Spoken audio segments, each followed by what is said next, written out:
Welcome to પ્રાપ્તિસ kitchen.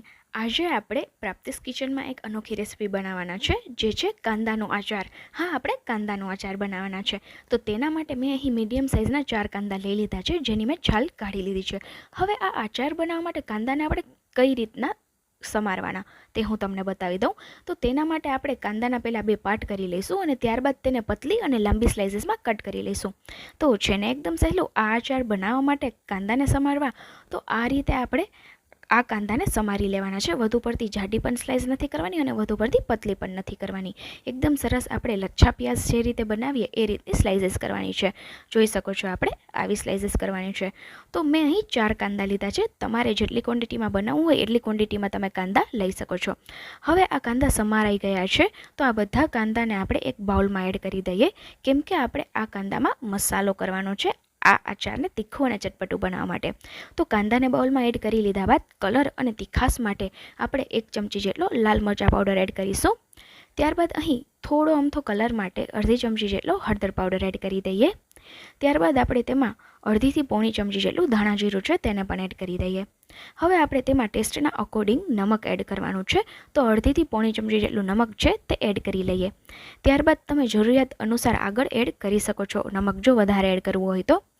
ત્યારબાદ આપણે તેમાં થોડી ખટાશ માટે 1/4 ટીસ્પૂન જેટલો આમચૂર પાવડર એડ કરી દઈએ। હવે આ બધા મસાલાને આપણે એકદમ સારી રીતે હલાવી અને મિક્સ કરવાના છે, જેથી કરી આ બધા મસાલાનો ટેસ્ટ છે તે કાંદામાં એકદમ સારી રીતે બેસી પણ જાય અને આ આચારને એક કલર પણ મળી રહે એટલા માટે। આ આચારને જો તમારે લાંબો સમય સ્ટોર કરવું હોય તો તમે ફ્રીજમાં રાખીને પણ લાંબા સમય માટે સ્ટોર કરી અને ખાઈ શકો છો।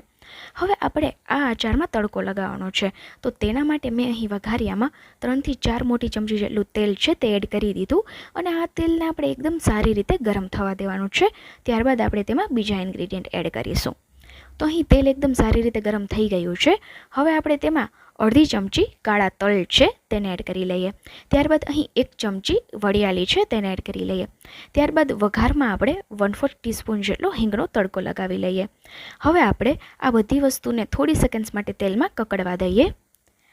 તો અહીં આ બધી વસ્તુ એકદમ સારી રીતે કકડી જાય ત્યારબાદ આપણે ગેસની ફ્લેમને ઓફ કરી દઈશું અને આપણે જે મસાલાવાળા કાંદા રેડી કર્યા છે તેની ઉપર આપણે આ તડકાને લગાવવાનો છે, એટલે કે આ તેલ છે તેને તેની ઉપર સ્પ્રેડ કરી દઈશું। તો અહીં આપણો આ વઘાર રેડી થઈ ગયો છે અને આપણા કાંદામાં પણ એક સરસ કલર આવી ગયો છે।